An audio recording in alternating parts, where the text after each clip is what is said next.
Hey guys, welcome back to my channel. And if you're new here, welcome to my channel. Thank you so much for clicking onto this video. And please don't forget to subscribe before you leave. For today's video, this has been so highly requested. Everyone, for whatever reason, wants to know how I do my brows. Now, I am a basic B. I do not do anything crazy or intense, but I thought, why not sit down, go through step by step in detail how I do my brows. Also, guys, in this video today, I'm going to be announcing more details about my giant Orgy giveaway. So as you guys know, I am doing a mystery box filled with Jeffree Star Cosmetics for one lucky subscriber to win. But stick around until the end of the video because I'm going to be releasing the date of the winning announcement. I'm also going to be announcing something else that's really special and you guys are really going to want to hear. So make sure you stick around to the absolute end of the video to find out all the juicy details. And yeah, guys, without any further ado, let's jump right into me doing these brows and showing you a thing or two about how I do them. All right, guys, so first things first, before doing anything else, I always prime my eyes, meaning I put some Shape Tape down as well as some translucent. This is always my absolute first makeup step, but my second is always my brows. Now, I know this is really highly debated. Some people like to do their whole face and then put their brows on. Some people like to do their brows first. Me personally, because I carve out my brows after doing them to really give them that clean line, I personally find that I will always do my brows first. I really like it also as a kind of backdrop to when I'm doing my eye looks. It gives me an idea of what I want, what I don't want, where I want color, you know what I mean? It really helps out for me personally to do my brows first, but yes, I am definitely on team doing your brows first versus doing them at the end. So the absolute first step that I do is I go in with my brow pencil. Now you can use whatever you have. Me personally, I've been using the Precisely My Brow in shade 4.5 for absolutely years now. I love this. I like it really a lot because it has a lot of grip to it. I don't like when a liner can be a little bit too runny, a little bit too emollient, because then I'll find that throughout the day, if I move or gently touch myself, I'll have a streak of my brow stuff all over my face. I definitely find that this one doesn't do that. So I've been using this tried and true for years now. And by the way, guys, every single product that I'm going to be talking about today that I'm going to use that's already on my face, everything is going to be listed in the description section. So definitely feel free to check that out if you're interested in anything I'm talking about. But first things first, we're going to go in with our brow pencil. So what I do is I start at the bottom here and I will just draw a straight line out just like this. And I'll slowly, just with these kind of flicking motions, start to fill it in. Now remember, I go in and clean and carve out my brows after, so if it gets a little bit too messy and out of the lines, I don't get too upset because I do that. But if you don't like to do that or you're not a fan of that step, definitely take caution. Really try to stay within the hairs you want to be at so it doesn't end up being like a crazy mess.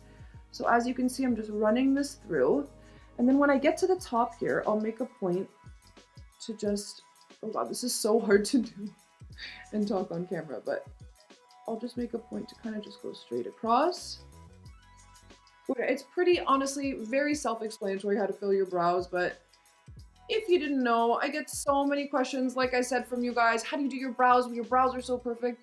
Why not do it for you on camera, start to finish? As you can see, it got a little bit crazy, a little bit too deep under here. What I do when that happens, I flip my little pencil around, and on the other side has a spoolie. So what you're gonna do is just run your spoolie through and you'll notice that that lightly disperses the product, helps everything just blend right in without looking too harsh and crazy. Now, as you can see, as I did that, like I got a little bit of a mess up around here, but again, that is okay because we are gonna be carving out the brows. Pretty much now is a game of just finessing it through, filling it to the desired level you like, and then our second step is going to be carving it out. So I'm just going to quickly go ahead and do that to both brows.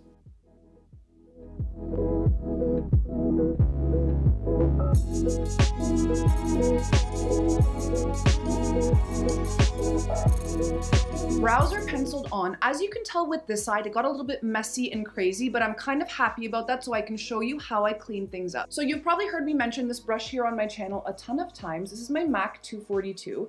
I also use this as well as cutting my crease. I also carve my brows out with this. This is probably 4 or 5 years old. I've been using it religiously. It never fails me. Definitely looking for a backup. If you guys have any great synthetic packer brushes that you love using, please leave me some in the comments. I'm always looking to expand on the brushes that I have that really help with those finite details of everything. Okay, but here is my trick with carving my brows. So I will actually go in with the foundation that I use on my whole face for the upper part of my brows, and for the underneath part, I go in with some Tarte Shape Tape, and that is lighter obviously than what I put on my entire face. So it really helps to just lift those brows, really give it that clean, nice cut if that's what you're looking for. So that's exactly what we're gonna do. First, what I'm gonna do is start with the Shape Tape. So what I like to do is I hold the brush really, really close, and I will literally just sketch out where I've messed up, where I want it to be a little bit cleaner. Even if you have hairs that are just not long enough to be plucked out, but they're making the whole look messy, this is going to help so much with that. It's just going to bring the brows to life. So just like this, we're just going to trace along the bottom.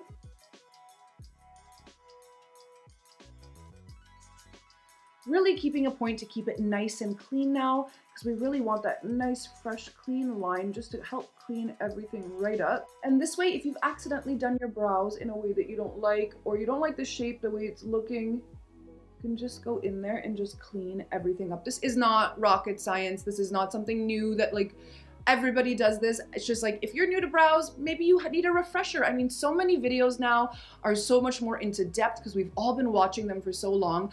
Why not take it back to the basics, make it about what it used to be for those people who don't necessarily know, or maybe we want a refresher on how to do our stuff from the base. Love these kind of videos for that reason. Are they the most interesting? Maybe not. Once I've traced it to about here, what I'm gonna do now is switch to a blender. This is a smaller blender. This is my Wayne Goss 20.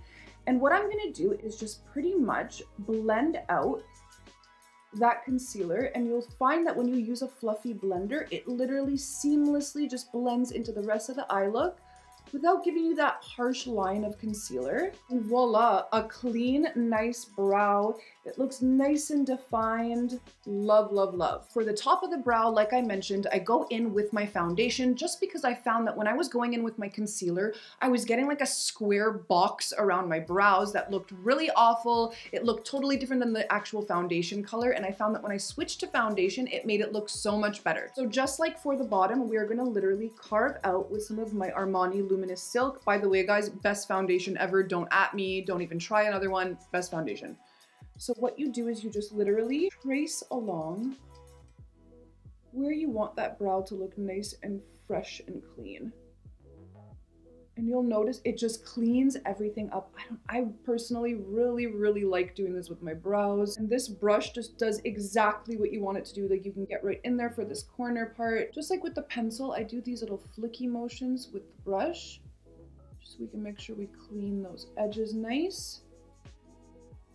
Always, when you do this to your brows, know that you're gonna get a harsher brow look. It's not gonna look so seamless and natural. If you were looking for more of a more seamless, natural look, I would definitely suggest not carving your brows at the end, just so they have a little bit of a messy, more natural vibe. I personally love the way a clean, fresh brow looks, so that's why I do this. And then I'm gonna go in with that same blender and just blend the lines, just to make sure that we're not getting harsh lines or anything crazy. All right, at this point, we're ready to go in with our powder. Now, I usually save my powder till the absolute last part of my makeup. So because I mentioned I do my foundation after I do my brows, if I find that the foundation has messed up my brows, I'll go in again with the powder with a brush, and I'll just do the little finite details, and then we're boom, back in business. I don't have to go in again with the pencil or anything like that, and we're getting that deep, dark, beautiful brow that we want. For that, I use my Foolproof Brow Powder. So this is again by Benefit, and it comes with this little, I don't know, like a sponge thingy here. I definitely don't use that ever. I use an angled brush. I don't know why, this is one of my cheapest brushes. This is a Sephora angled brush with a spoolie at the other end of it. I don't know why, for whatever reason, I feel like the bristles on this specific brush just pick up the powder the exact way that I want. It's never gotten frayed. I've been using this for like 4 or 5 years. It must have been part of the first ever brush set that I bought. You'll notice with these guys, you're getting like a lighter color going into a deeper color, just because when you do your brows, you want the front part to be lighter and then the tail to be darker, just to give you that definition. So what I do is I go in with that lighter side, and I will literally just go over top of everything that we just laid down, just to give me that. It really seals in the pencil and it just gives you that extra boom.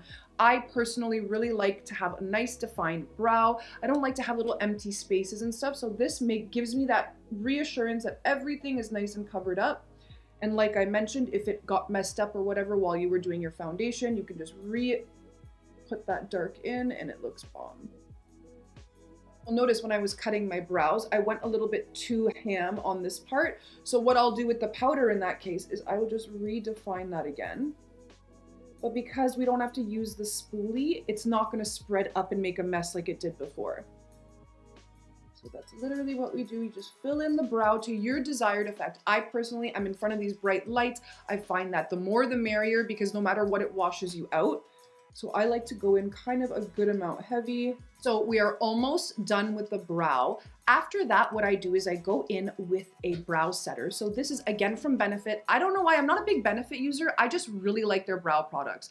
But again, guys, I'm always open to try new products, new things. So if you have any suggestions for me of brow products that you absolutely love, please leave it for me in the comment section. I love trying new makeup for you guys. So this part is totally optional. I don't always go in with a brow setter, but for today, to show you guys all the different steps that I do, I'm gonna go in with 24-hour brow setter from Benefit. So what I do is this one's a little bit gunky, mind you, it's a little old.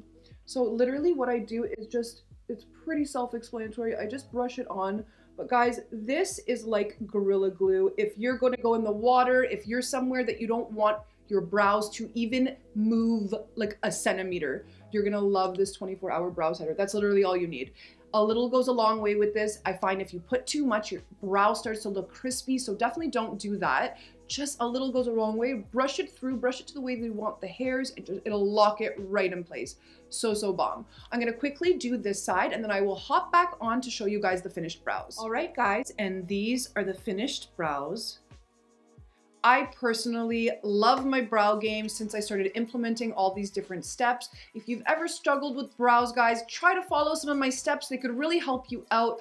Personally, for me, I've never had like a big struggle with brows, but I feel like over the years, I've really definitely improved how I've done them, how they end up looking. Something I really wanted to talk to you about, something I discovered randomly and super recently. So I was in Walmart just shopping with my daughter, and I was just strolling through the makeup aisle, which we often find ourselves in, obviously, and I found such an interesting product. So this is the Maybelline Tattoo Brow. So what this guy does, guys, wow, I was shook. Let me first tell you when I first put it on.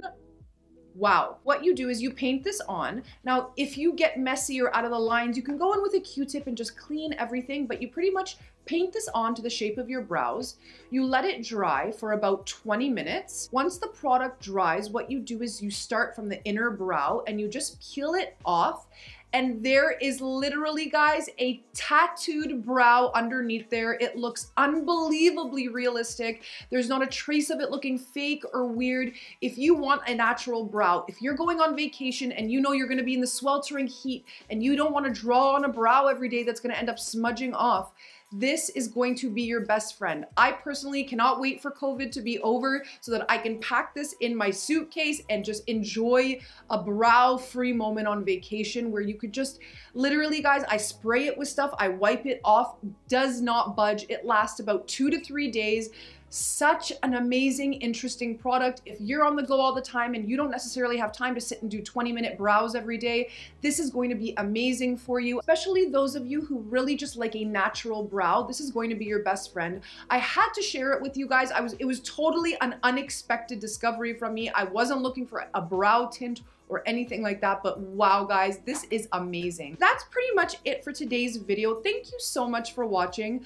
Please, guys, if you haven't already, make sure to give this video a like if you like this style of video. Please make sure to leave me a comment down below. How do you do your brows? Did you find this video useful? Would you like to see more videos where I take it back to the basics and show you guys stuff? Please, guys, let me know. I love hearing from you. And without any further ado, guys, the giveaway announcement, that is going to be coming up on September 10th. So if you haven't already, make sure you enter my giveaway to win a very giant box filled with Jeffree Star Cosmetics. But here is the surprise that I have in store for you. So my husband and my best friend ended up buying each a vault, and they don't wear lipstick. So guess what? We are having a second giveaway here on this channel. I'm gonna be giving the winner one whole vault all to themselves. It's not gonna be a mystery box like the other one, but you are going to win a vault. And guys, this is valued at $160 US, so we know it's beyond worth it. And I always like giving to you guys. This is one of those items that are so beautiful and everyone would love to have in their collection, but $160 US is a ton. Let me tell you that after delivery and the conversion fee and all of that, it came to $250 Canadian for me. But guys, somebody deserves to win this. You really, really do. So if you haven't already entered the other giveaway, definitely enter this one. It's the exact same rules that apply. The mystery box winner, again, that's going to be announced in a video. I always do an unboxing video, so I know not everyone can win, but this way you guys can get to enjoy what's inside and feel that excitement. So I always do a unboxing of the mystery box for the winner, along with announcing the winner in that video. So that's going to be going up September 10th. And the winner for the vault, that will be announced on September 17th. So guys, there's going to be two winners. I'm so happy this time that I get to give to both of you. I cannot wait for you guys to see what's in this mystery box. I literally think you're going to freak out. It's the best giveaway I've done so far. Make sure you enter that giveaway. I will link that giveaway, how to enter, up here, as well as in the description down below. So definitely take the time to enter. You're not going to want to miss this one. And yeah, guys, thank you so much for watching. Please give this video a like. Please don't forget to leave me a comment, and please don't forget to subscribe. It really helps me out when you guys subscribe, and I will catch you on the next video. Bye, guys.